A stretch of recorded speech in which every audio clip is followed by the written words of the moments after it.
Few things in Washington are ever easy. That was certainly true for foreign aid for Ukraine and Israel. After months of debate and political gamesmanship, a bipartisan majority in the House passed 4 bills worth $95 billion over the weekend. The Senate is expected to vote this week. But the turmoil has put Speaker Mike Johnson in the hot seat with some Republicans. For the political stakes, we are joined tonight by Tamara Keith of NPR and Andrew Desiderio of Punchbowl News. Amy Walter is away. It's great to see you both. So after much delay in GOP infighting, the House passed the foreign aid bill on Saturday. Lots of money for Israel, Taiwan, $61 billion for Ukraine. Andrew, how did Speaker Johnson come to embrace aid for Ukraine and defy his right flank? How did he get to yes? It's quite the 180 that he exhibited over the last year or so. This was a guy who embedded himself with the Republican Study Committee, the Freedom Caucus, throughout his entire tenure in the House of Representatives, voted consistently against every single Ukraine package that came up since the start of the war in 2022, yet is now putting his speakership on the line over this issue. He's credited a couple of things with this sort of transformation, if you will. The first is the fact that he's receiving high-level intelligence briefings that he didn't receive as a rank-and-file member of the House of Representatives. When you're the speaker, you're part of what's called the Gang of Eight, so you get basically the same intel briefings that the president gets, right? And so that was sort of impressed upon him, the stakes of the war in Ukraine and what would happen if the United States does not send these weapons and this funding to Ukraine. The second thing is he talked personally about his own son about to start at the U.S. Naval Academy. And one of the arguments for aiding Ukraine is that we're not putting American boots on the ground, right? And you heard Speaker Johnson say when he was giving his press conference on Saturday, I'd rather American bullets than American boys go to Ukraine. And I think that was a very personal element for him of this as well. And you just saw that play out over the weekend to the point where, again, this is a guy who went from outright opposing Ukraine aid to basically being the one who could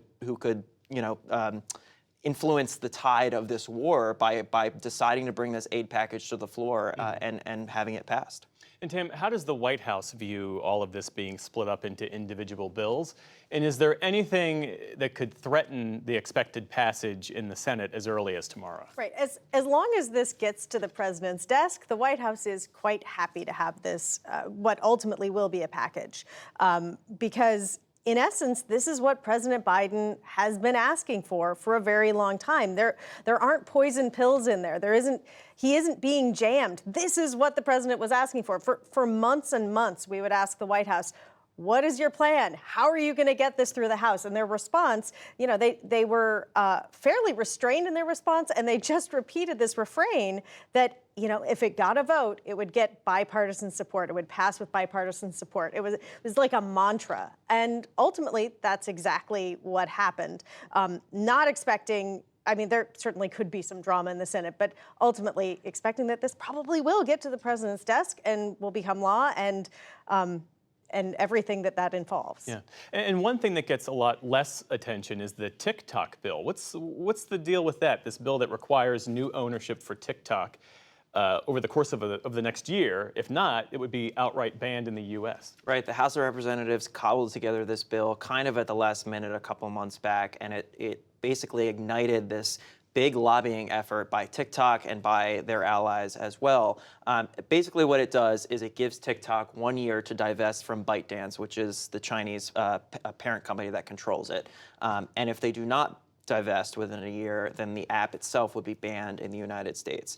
And you had a very interesting cross-section of Democrats and Republicans, both for and against this bill. It cleared the House easily. It got around 350 votes. It never got a vote in the Senate, but Mike Johnson's decision to include this bill in the foreign aid package is what is ultimately going to get it signed into law by President Biden, who has said he supports this bill. But of course, there's that element of politics where he's got a huge chunk of his base that lives on TikTok. Yeah. People make money on TikTok. People have their livelihoods on TikTok. And so the consequences, I think, are going to be talked about more once we get past the sort of initial fervor of the foreign aid, which is obviously the highlight of this package. And Tam, the Biden campaign, they court TikTok influencers. I believe the campaign has a presence on TikTok. Yeah, the campaign announced with some fanfare that they were creating an account on TikTok, and they are very actively courting young voters and TikTok voters, and as you say, working with influencers and others. At the same time, though, the president has said that he will sign this legislation. Interestingly, today, former President Donald Trump went out on Truth Social and essentially said, "Hey, young voters, do you have any idea what Joe Biden might sign? What this is happening?" Former President Trump had also himself, as president, signed a ban on TikTok in the U.S. So it's a bit of a flip-flop, but Trump trying to find a wedge. Mm-hmm. And what does the weekend passage of this legislation in the House, Andrew, mean for Speaker Johnson's job? Does this make the motion to vacate that Marjorie Taylor Greene, the congresswoman from Georgia, introduced, does this make this more of a threat? Let's just say at the outset, the longer this hangs out there as an issue that's being talked about, the more Marjorie Taylor Greene benefits from it, not just from the attention, but also from the fundraising as well. So I think that is an important element of this as well. But what you're going to have basically is when and if she does go forward with this, leadership is going to do what's called a motion to table the motion to vacate, which means you're voting on whether to kill it or not. That will put Democrats on the spot. For Democrats to say, okay, this is not me voting for Mike Johnson or voting for Hakeem Jeffries. This is me voting to dispense with something that would ultimately force the ouster of Mike Johnson, right? That can be viewed a bunch of different ways if you're Marjorie Taylor Greene, right? If Democrats help the majority of Republicans kill that effort, then Marjorie Taylor Greene can essentially say Mike Johnson serves at the pleasure of the Democratic Party, right? And that advances her whole argument, which is that Johnson has caved to Democrats on too many things. And then, for Democrats, it's a question of, Hakeem Jeffries is not going to be the Speaker of the House. Do you really want to cause more chaos in the House of Representatives, have this weeks-long speaker fight that we had late last year when Kevin McCarthy was ousted? For some of them, the answer might be yes, because of the political benefit that comes from it. But you already have a number of Democrats who are on the record saying that they would vote for this motion to table the motion to vacate. I know that's a lot of congressional jargon, but it's basically you're voting on whether to kill it outright. Got it. And Tam, look, you can argue that the divisions within the House GOP conference have never been this evident. Listen to what Texas Congressman Tony Gonzalez said on CNN yesterday. The House is a rough and rowdy place, but Mike Johnson is going to be just fine.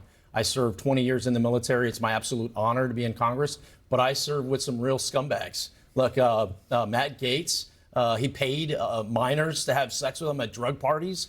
Bob Good endorsed my opponent, a known neo-Nazi. These people used to walk around with white hoods at night. Now they're walking around with white hoods in the daytime. So, that frustration is out in the clear open. That is a stunning series of statements to make for a member of Congress to make. The sort of chummy club of Congress is not a chummy, friendly place right now. And it is actually an extremely toxic environment, which is why you have seen several, especially on the Republican side, members of Congress leave before their terms were up and at pretty inconvenient times for the rest of the Republican conference. And Andrew, you mentioned Democrats potentially stepping in to save Speaker Johnson's job. I wonder if you can contextualize what we heard from California Congressman Ro Khanna yesterday. I'm a progressive Democrat, and I think you would have a few progressive Democrats doing that. And I disagree with Speaker Johnson on many issues, and have been very critical of him. But he did the right thing here, and he deserves to keep his job till the end of this term. I don't think everything in politics needs to be transactional. I think here you have Speaker Johnson, who not only put this up for a vote, but he also separated the bills, which I thought was courageous.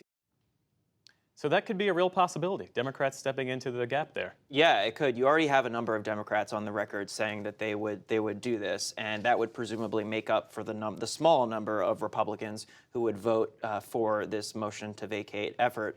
But look, you heard him say it there. Mike Johnson, in their view, did the right thing, and he deserves to be rewarded for that, right? You don't hear that often in politics, especially from a member of the opposite party. One of the reasons why Democrats decided to band together with this effort to oust McCarthy was because, in their view, they couldn't trust him, and they didn't think he would do the right thing on Ukraine, on appropriations, on any issue, you name it, right? They just saw Mike Johnson do what they believe is the right thing.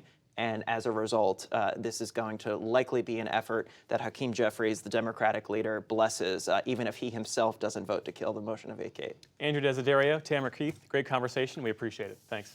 Thank you. Thank you.